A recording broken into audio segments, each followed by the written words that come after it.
Finally, an AV store built by people more interested in home theater than making money.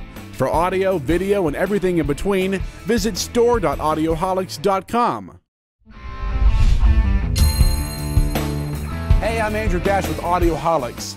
I do a lot of work on the computer, obviously, and while I'm a reviewer, I have a lot of writing to do, a lot of editing, a lot of Facebooking. In any case, I'm always on the lookout for good speakers for my workspace. It's important, to me at least, right, to have decent speakers on any computer that's parked on a desk. I'm also a fan of good design. So when Palo Alto's Cubik speakers showed up, I had to take a look.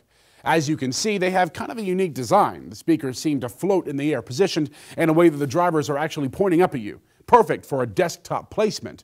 They're also angular, but actually more than that, they're like dice with the clipped edges that makes them seem like they could tumble over at any second. And speaking of that, that's actually kind of how the sound feels. It tumbles into you, cascading in a way that is still perfectly balanced, but larger than you'd expect from speakers of this size.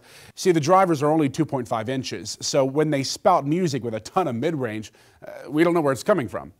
But it's there, and that's noteworthy.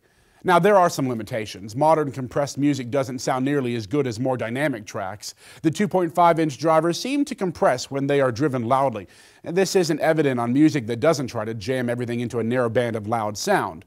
And while highs and mid-range are impressive, you don't get much below 80 hertz from these speakers unless you engage the B button on the top of the left speaker. That makes all the sound, well, bloated. And if you're a bass hound, then these speakers may not be the best for you. But if you want clarity and presence, rock on. On a technical note, the speakers use a USB connection and can work with Mac or PC systems. Palo Alto even included the cable. How nice of them. The right speaker connects to the left. Duh. And as we found, the cable can be inserted right side up or upside down. Make sure you do it correctly or your audio will be out of phase. And that's not a surround effect. A 9-volt DC port takes power from an included power supply whose cable is long enough to route just about anywhere you need it to go, and that's good. Speakers are designed so they can be placed roughly 6 feet apart. That's plenty long and more than you'll likely ever need. The left speaker features a mute button, volume controls, and the bass button that we talked about earlier, which we recommend that you leave off for the best sound. There's no headphone jack on the front of these speakers, which is unfortunate. I mean, that's a pretty handy feature.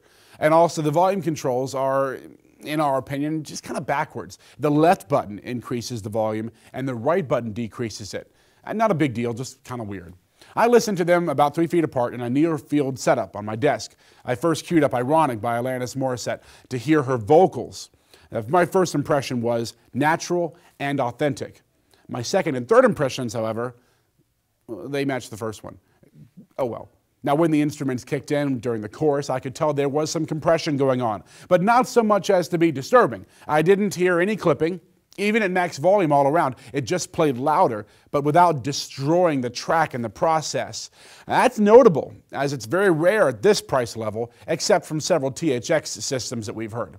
Next, I tried some Counting Crows with Round Here. The stereo positioning of solo guitar and keys was clean, and Adam Duritz's vocals were firmly parked right in the middle and had an excellent presence without that typical boxiness that you will get from small drivers. While there was no subsonic bass you could feel, the mid bass was actually really good, even accurate in our opinion, and that's a good word for this system. It seemed to present audio in a way that was natural and not artificially enhanced into a smiley face EQ like so many manufacturers think that we actually want.